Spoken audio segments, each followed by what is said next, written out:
Hello, everyone, and welcome back to another Hard Count podcast. And today we're going to be going over my top 3 teams that I think are going to outperform expectations for this upcoming season. So let's get right into it with my first team, and that is the Philadelphia Eagles. And I've got many reasons for this, and the first one is I love Carson Wentz and his relationship with Doug Peterson. We got a Super Bowl winning head coach and a very talented QB. I think we all know that Carson Wentz, he struggled with some injuries here and there. But I think we look at the fact he was top 5 in passing touchdowns and top 5 in accuracy rating.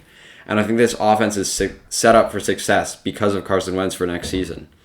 And I think one of the main reasons that the Eagles struggled last year was because they were riddled with injuries around the roster. You look at Alshon Jeffrey, Deshaun Jackson, Jason Peters, Lane Johnson, and even Brandon Brooks, just to name a few. And I think a lot of these guys are going to come back strong, have good seasons, and going to fill the role that they missed out on last year. So I'm excited to see what all these guys bring coming off injury. And I think the Eagles also had a good offseason.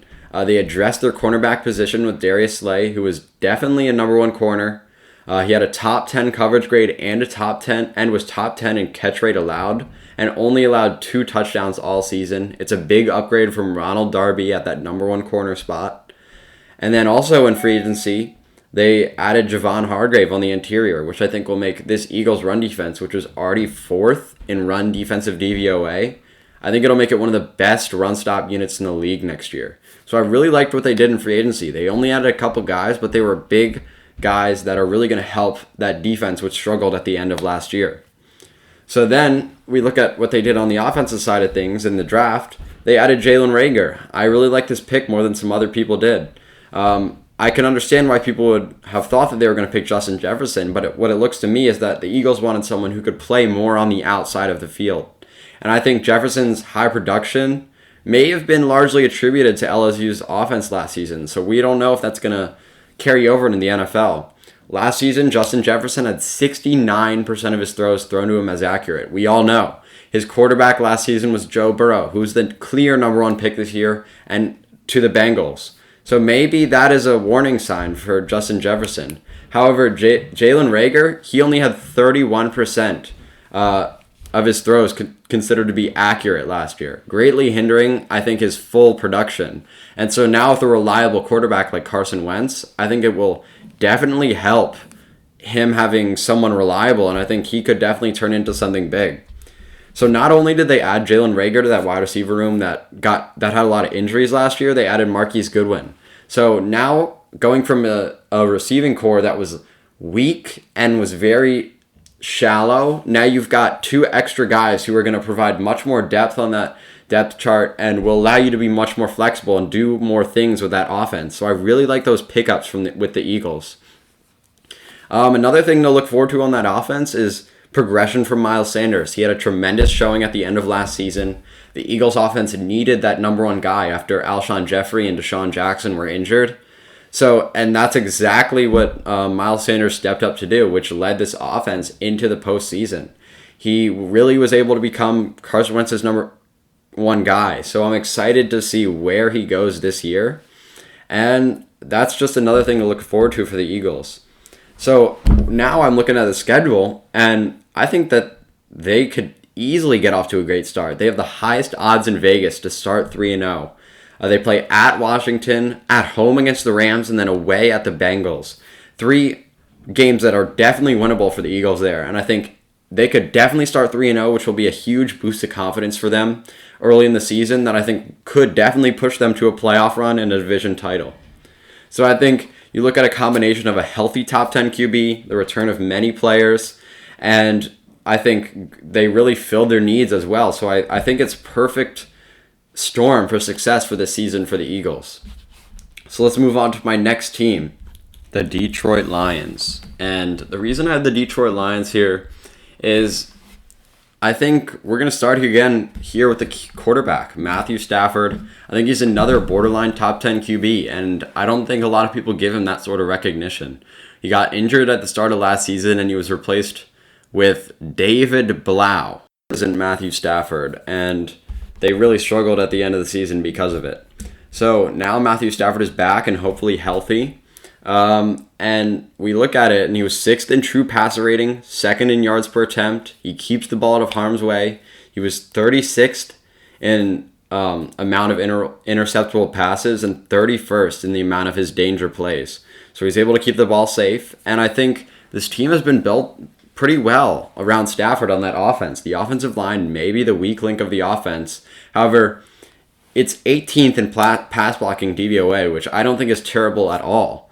And we just speaking of weaknesses, last year their weakness was the run game. They ranked 27th in rushing offensive DVOA, but that was because Kerryon Johnson got injured, who's their best running back on the team, and they drafted DeAndre Swift. So now Kerryon Johnson and DeAndre Swift are back. So I think now they have one of the most deadly backfields in the league, including Bo Scarborough and Ty Johnson. I also look at the wide receiver room, very well proven, and I like all the pieces. We got Kenny Galladay. I think he really has proven himself as a great wide receiver number one, and as a deep threat. Fourth in yards per reception, first in deep targets, and sixth in receiving yards. So I think Kenny Galladay is a great number one receiver for this offense, provides a very solid piece here for Matthew Stafford. And then I like Marvin Jones. I think he's a very solid number two option. You got a lot of options that can go deep and are very quick guys. So that's very intriguing to me. And also you got Danny Amendola and Geronimo Allison can provide some depth to the wide receiver corps. So I like that the wide receivers there for Matthew Stafford. And I think on defense, that they added many veteran presences around the team, many from New England. We know the jokes, the Detroit Patriots, but they added some solid pieces, in my opinion. I think that they were all necessary good signings. Jamie Collins, Danny Shelton, Daron Harmon. I think these veterans will help reassure all three of the defensive levels because of the young guys that they had to bring in. Last year, the weakness of the defense, I think, really laid in the secondary. They lost Darius Slay, but they got the best corner in the draft, Jeff Okudah, who I think will add a lot. And they also got Desmond Trufant, who was a solid corner at Atlanta. And I think he's not the best, but he can definitely provide some reassurance on the opposite side of Okudah. I really, really like this Lions team on both sides. As I mentioned, the offense. It's got the quarterback. It's got the nice receivers. The offensive line is average. And you got the running backs. So I really like the offense. And then the defense is in the makings. And that's what I'm looking for in this Lions team. If the defense can pull things together, I think it's definitely a playoff sleeper, and I like this team as a playoff sleeper. We look at the schedule, and it may be difficult to start, but I think it really eases up as the season goes on. And another reason I like them as a playoff sleeper is because of their division.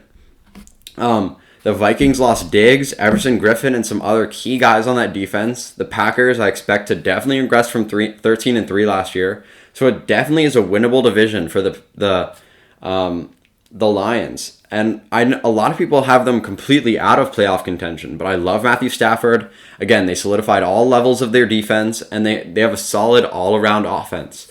So there's not too many holes on this team for me to really say that they're not a playoff sleeper. So I really like this team. The Lions is my second team that I think will shock you and will outperform expectations. So now let's get in my third team, the Denver Broncos. This is my favorite sleeper team for this year. I love them for many, many reasons. I predicted this team to be a playoff team this year, mid-season last year, and I couldn't agree more with my past self. And that's partly because they had a great offseason. In free agency, they picked up A.J. Boye. I think is a good pickup. He can replace Chris Harris. It's a similar caliber player there, in my opinion, and he will definitely be a solid number one corner for the Broncos. They also picked up Melvin Gordon, who can team up with Phillip Lindsay in that backfield. It can be a very good 1-2 punch there in the backfield and really help acclimate Drew Lock this season because they will have a good running game. So that's another thing. Then they also added Graham Glasgow to improve that interior offensive line. I did like this free agency. Again, picking up that number one corner that they lost, another running back, interior offensive line, but that was not my favorite part of the Broncos offseason. My favorite part of the Broncos offseason definitely was the draft. Jerry Jeudy, KJ Hamler in those first 2 rounds is extremely good for Drew Lock and this team.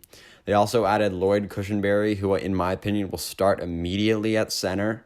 So that's just another instance of this team strengthening that interior offensive line. So I think our biggest concern is how productive Drew Lock can be this year.